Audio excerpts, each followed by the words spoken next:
Welcome to Defeat Your Cravings, hosted by Dr. Glenn Livingston, PhD. Glenn has held his doctorate in psychology for more than 30 years and is also a former multi-million-dollar consultant to the big food industry and uses his experience to help you defeat your cravings. This show will help you to focus on dramatically reducing cravings and leave the diet mentality behind, so you can more easily and effortlessly achieve your health, fitness, and body composition goals. Please remember, no doctor-patient relationship is created via this show, and you are responsible for confirming any changes to your diet, health, or psychological routines with an appropriately licensed professional before implementing them. Now, before we get started, if you haven't yet downloaded the free smartphone app to access dozens of these recordings all in one place, as well as to avail yourself of a confidential community for support, motivation, and assistance, please visit the podcast link on defeatyourcravings.com as soon as possible. And now, here's your host, Dr. Glenn Livingston. Hey, it's the very good Dr. Glenn Livingston with defeatyourcravings.com, not a medical doctor. And Howie? Yes. Who are you? Man? I am not a medical doctor, Howie Jacobson from AskHowie.com. Yeah, these don't sound like the most confident introductions, but I'll go with it. We're the PhD types, and it's just as hard, if not harder, to get those PhDs. So I'm proud to be called doctor. Okay, I have a quote I want to talk to you about. Okay. And the quote is that rivers are easiest to cross at their source. It's by Publius Cyrus, who was a Roman slave and poet in 85 to 43 BC. Perhaps the most vexing problem in defeating your cravings is what we call the conscious pig party. Most people are perplexed to find that after formulating their food rules, identifying their squeals are the excuses they have for breaking the rules, and then refuting those squeals, their rational mind will sometimes suddenly go offline anyway. Despite their best effort, the screw it, just do it response takes over and none of the cognitive tools seem to work. A closer look makes this problem more understandable. The brain can overrule rational thinking with more primitive responses when it perceives there to be an emergency threatening our survival or equilibrium. It's hard to think straight when we get too hungry, dehydrated, sleepy, isolated from the tribe, or overwhelmed with decisions and things to take care of. At the root of every conscious pig party is usually a buildup of what psychologists call organismic distress. Stress slowly builds until the mind says, enough already, this is an emergency. We need more caloric and nutritional resources to deal with it. Now, the ultimate bullseye is teaching our food monsters that we're capable of enduring any level of distress without breaking our plan. On a practical level, there are some situations, however, in which people find it nearly impossible to stick to it. Those situations are much easier to deal with at their source before they become a crisis. For example, I frequently have clients in what seem like impossible situations. Perhaps they have 5 small children at home and almost no help. Or they're a doctor or a nurse who works insanely long, chaotic shifts for days at a time with few, if any, breaks. In my own binging days, I'd often schedule 12 to 14 patient hours in a row with only a 5-minute bathroom break in between. Yes, it's possible to sustain a well-thought-through food plan in these situations by relying on cognitive techniques alone, thinking techniques alone.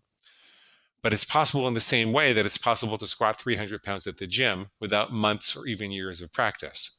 The overwhelming majority of people are going to fail, and many are going to get seriously injured. So instead, when someone comes to me asking for a trick or technique to get through these situations, I focus on everything that led up to the conscious pig party days or weeks beforehand. Then we identify the lifestyle and self-regulatory routines needed to prevent distress from building to such an unmanageable level in the first place. Cross that river of distress at its source when it's just a little stream, just a trickling stream, prevent it from ever reaching the roaring crisis that presses for the pig party in the first place. Rivers are easiest to cross at their source. What do you think, buddy? That is so true.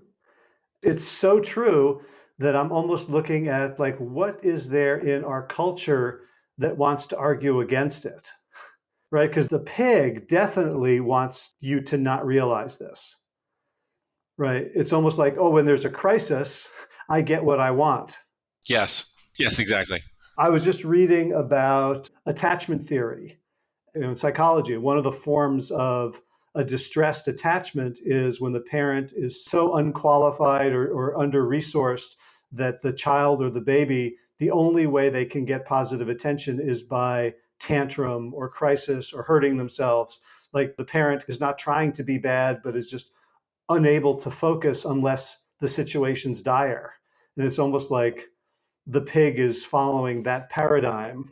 But of course, in a healthy parent-child relationship, the parent attends to subtle cues of disconnection or of hunger or dirty diaper or fatigue so that it doesn't have to turn into a giant drama-seeking event to get attention. Exactly. And the thing about our modern culture is that most people are overwhelmed with an enormous number of impingements to take care of, right? Like Jenny has to get to soccer practice, and we've got to figure out what's for dinner tonight, and we have to get to work and arrange the meeting and execute the meeting and get the reports in and, make the money and pay the bills and stop at the pharmacy. And we're living a life sitting mostly between four walls, staring at screens and hoping that electrons flow into our bank account. It's a very dysregulated way to live as compared to how we evolved.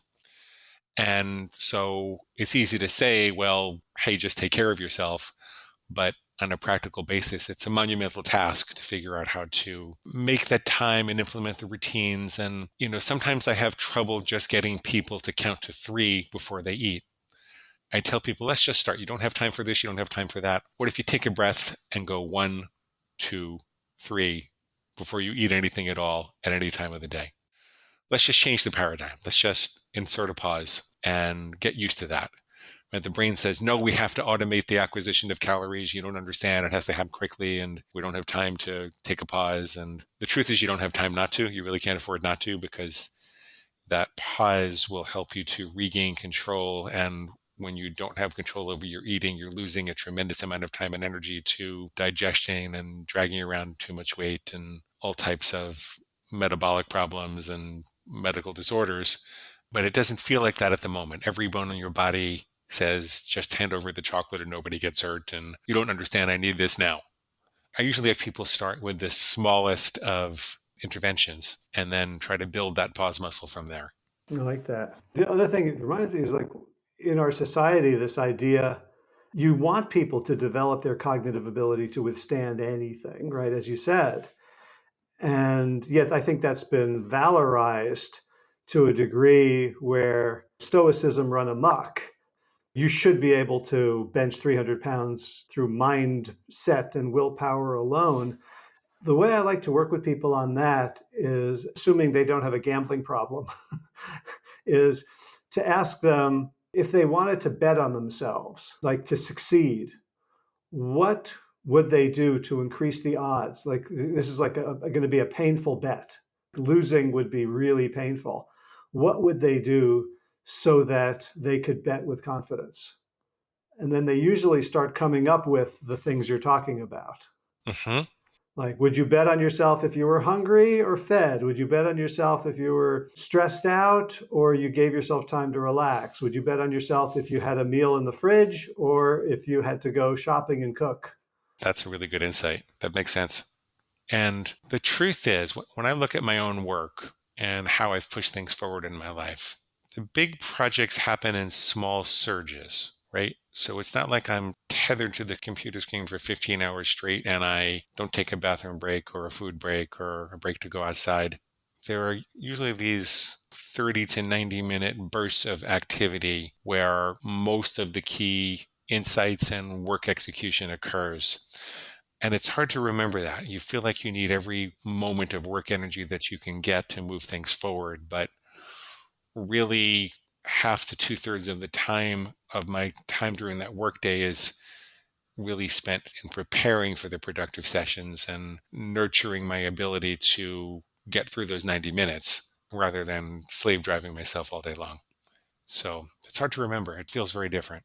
Yeah. I remember first hearing, Dan Sullivan's work with Strategic Coach, and he had this concept that made a huge difference to me. The way I thought about it was that I had to work hard to earn time off, right? You work hard so you can have a weekend. You work hard so you can get a vacation.